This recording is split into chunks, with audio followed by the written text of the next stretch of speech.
Estamos de volta com o programa Beleza de Mulher. E agora a gente vai falar sobre guerra dos sexos, aquele momento em que você, homem, mulher, pode expressar a sua opinião. E hoje a gente perguntou, quem será que é mais fiel? Os homens ou as mulheres?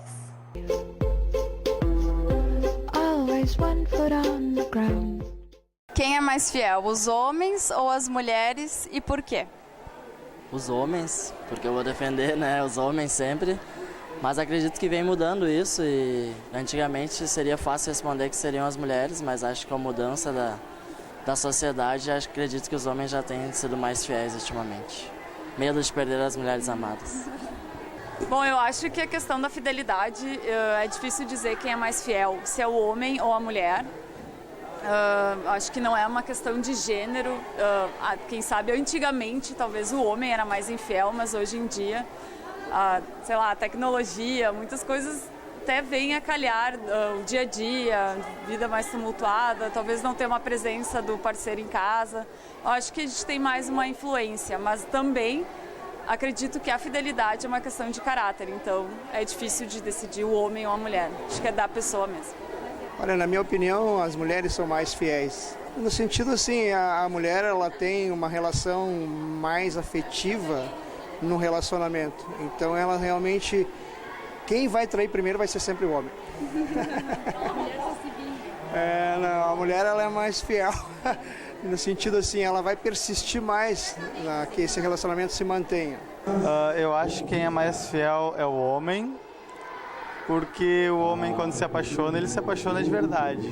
Olha só, eu acho que tanto um como o outro, tudo depende da situação, né? Mas eu acho que as mulheres ainda são mais fiéis, com certeza, com certeza. Mas tudo depende da situação, né? Coisa que acontece às vezes, né? Mas com certeza as mulheres acho que são mais fiéis que os homens. Com certeza as mulheres, porque as mulheres têm aquele sonho de constituir família, de casar. As mulheres são mais fiéis.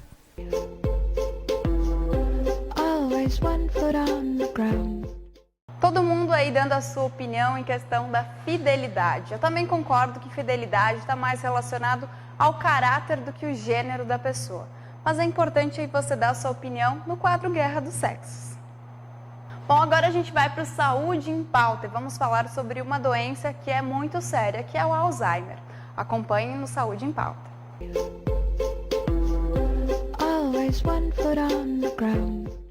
As pessoas estão vivendo mais e com esse aumento da expectativa de vida também surgem mais doenças, dentre elas as degenerativas. E no programa de hoje a gente vai falar em especial sobre o Alzheimer. E para falar sobre a doença está comigo o doutor geriatra e nutrólogo, Dr. Leandro Minoso. Seja muito bem-vindo, doutor. Para começar, o Alzheimer ele é causado apenas por uma questão genética ou o estilo de vida influencia bastante na fisiopatologia da doença? Ultimamente, os estudos têm comprovado que a questão do estilo de vida responde por mais de 90% dos casos da doença de Alzheimer. É uma doença que até pouco tempo a gente pensava que ela tivesse um peso genético muito forte, como por exemplo, se tua mãe teve Alzheimer, tua avó teve Alzheimer, tu vai desenvolver a doença também. A gente viu que assim como nas doenças do sistema cardiovascular, a doença de Alzheimer ela tem como responsáveis os hábitos, o estilo de vida, a alimentação, o nível de atividade física, o estresse, o ambiente que a gente vive. Ou seja, é uma doença que não é simplesmente um fatalismo. A gente pensa, vou ter Alzheimer, não vou ter, meu pai teve, eu vou ter também, eu estou livre de ter Alzheimer porque não tem ninguém na família. 90% dos casos são chamados casos esporádicos, né? Ou seja, casos que não tem ninguém na família e a pessoa acaba desenvolvendo a doença. E existe, já que não tem a cura da doença, né, a gente pode melhorar a qualidade de vida dessas pessoas e também existe o meio de prevenir. Qual seria a prevenção? Existe uma alimentação específica, uma suplementação específica? Já entra na área da nutrição? Existem diversas formas de se fazer a prevenção da doença de Alzheimer. Como o estudo do cérebro evoluiu muito, a gente descobriu diversas formas como a doença se instala. Quais são as substâncias que vão se acumulando, as placas beta-amiloides, os emaranhados neurofibrilares, um processo inflamatório cerebral, o estresse oxidativo, que é onde tem um descompasso entre a quantidade de antioxidantes que nós temos no corpo com os radicais livres gerados por diversos fatores, a questão também do excesso de açúcar, de alteração da insulina. Ou seja, a gente já sabe hoje várias coisas que levam à doença de Alzheimer. Para fazer a prevenção, a gente tem que tentar evitar cada uma dessas coisas. A gente tem que, através da alimentação, garantir nutrientes antioxidantes, nutrientes que previnam a inflamação, como, por exemplo, tinha comentado do ômega 3. A gente tem que fazer atividade física para melhorar nosso sistema vascular e para ajudar o cérebro a criar novas conexões. A gente tem que diminuir o estresse, tem que dormir bem. São diversas as formas. Não é uma doença assim que tem uma só via. Logo, isso previne ou não Alzheimer, um hábito. São diversos hábitos que a gente tem que adotar para prevenir Alzheimer, porque é uma doença com múltiplos fatores. Isso é interessante, porque muitas vezes a gente pensa assim, eu vou fazer palavra cruzada para prevenir Alzheimer.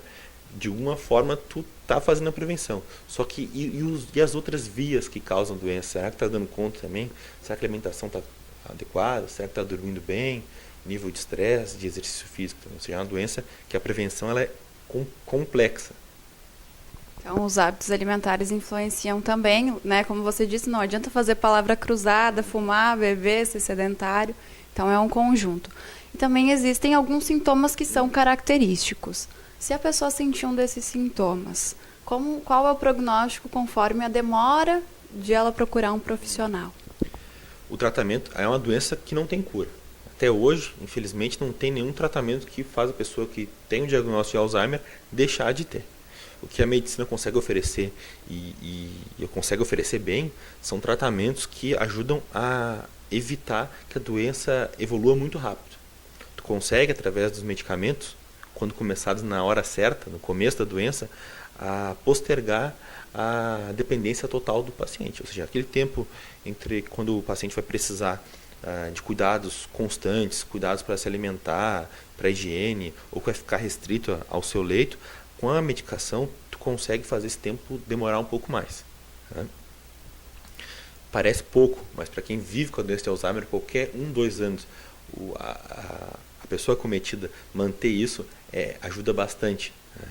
E o tratamento funciona mais quanto antes for começado.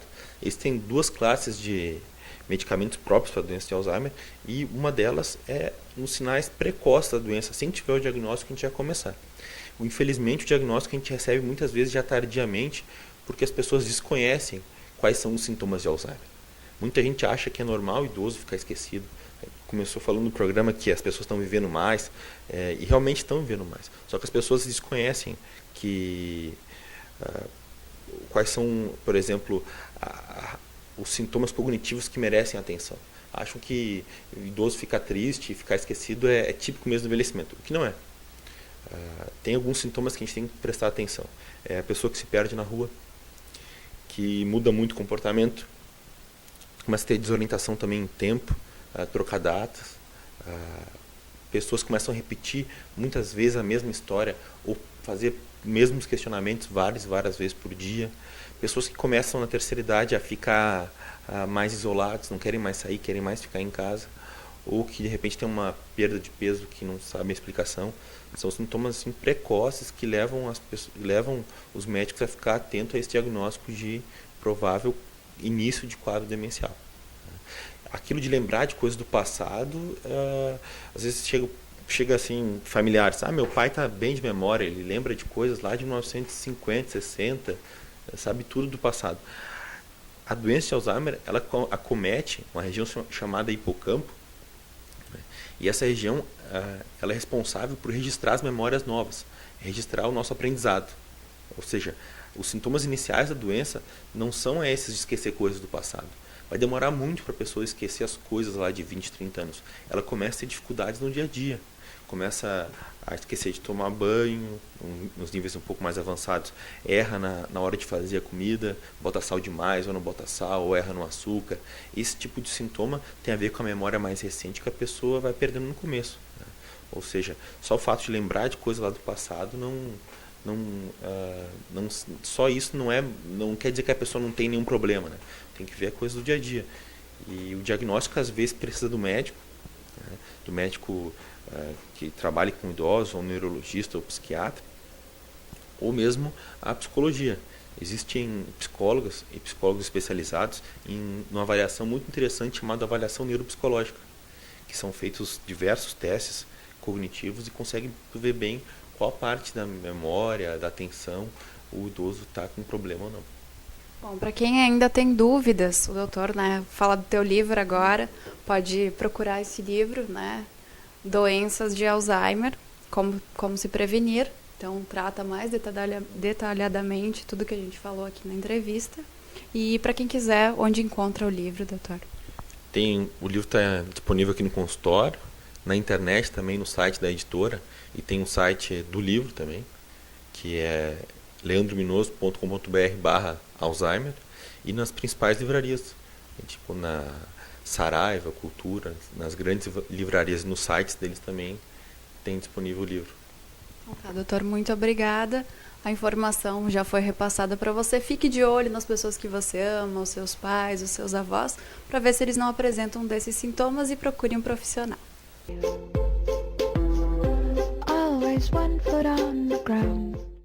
É importante a gente ficar de olho diante de todas essas dicas que o doutor nos passou para identificar se o nosso avô ou pai possa estar com a doença e procurar um profissional especializado.